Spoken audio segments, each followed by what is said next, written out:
Hey, welcome back. And we're going to talk about toxic people when you go overseas. And one thing you're going to find out, there's an array of different people that live overseas. There are going to be people that you like, and there's going to be people that you totally avoid. The people, and you'll know very quickly who these people are. The people that you avoid are toxic. They are probably overseas because nobody in their hometown likes them. So they are going to drink themselves to death, and then they're going to cause problems for everybody around them. They're, I remember one time I was talking to a person, and he said a mutual friend of ours was going to try to start a Tesla school, and he invited somebody to take the course. Well, this guy was such a religious fanatic. Now, I have nothing wrong with religion now, because I'm pretty spiritual myself. You ask me a lot about religion, and I might be able to tell you something about different religions. But this guy was such a fanatic that he was in Cambodia. Cambodians are about 80 to 90% Buddhist. There are some Christians in the country from missionaries. There are some Hindus. There are some Hindus, and there are some Muslims. And there is a Muslim influence in the country. If you drive around, you'll see some temples. And if you go to some of the temples in Cambodia, you will see a strong Hindu influence. So this guy was such a fanatic that he went over to a neighbor's house who had their little Buddhist shrine outside and some other stuff, and he just started ripping all the religious stuff off because he thought it was the devil's religion. You have to show some type of respect for other people. And this person winds up that he got arrested. But there are people there that want to leave, want to stay. They have no money. They will rip you off in a heartbeat. They will try to take advantage of you. They will do anything and everything to try to get money out of you or try to get something off of you. There's one guy in the Philippines, and I used to go drinking with him a lot. And I consider him somewhat of a friend. But when you leave and they no longer have any need for you, you will find out if they're your friends or not. When I left, this guy no longer spoke with me. I would come back, and if I didn't party with him or go out drinking with him and bought him drinks, he would not talk to me. All he wanted to do was get free beer because he was probably making $400 or $500 a month, wife and kids, and he could not afford to go out. So he would try to find people that would drink with him and pay for his food. And he would be on message groups talking about all the things happening, and everybody would say, "Oh, you're so great, you're so smart, you know everything that's going on." And he had a way with writing. So basically, people would come in, and it'd be their first time in country, and they don't know anyone. They would seek him down, hunt him down, and then say, "Hey, I'll take you out drinking tonight."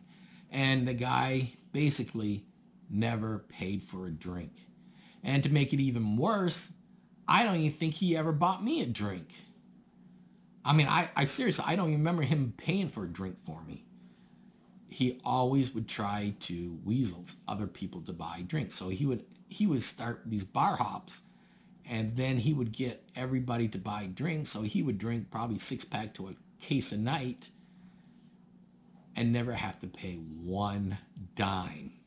Because all he was doing was taking these guys to bar, and they were buying all his drinks he could drink, and he never have to pay.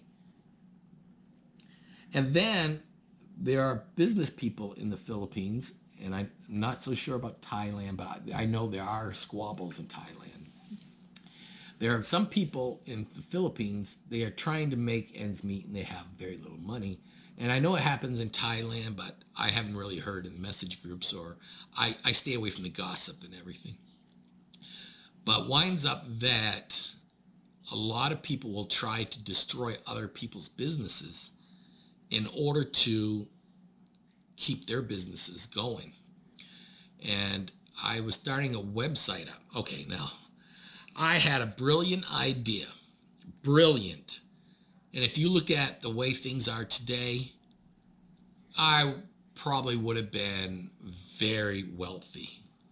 I was going to do a TripAdvisor website. And basically, I would go to all these beach resorts. I would go to hotels, restaurants, and review them. And then underneath it, you could leave your review of the place also. And then, this is before the GoPros, and I wish I had a GoPro back then.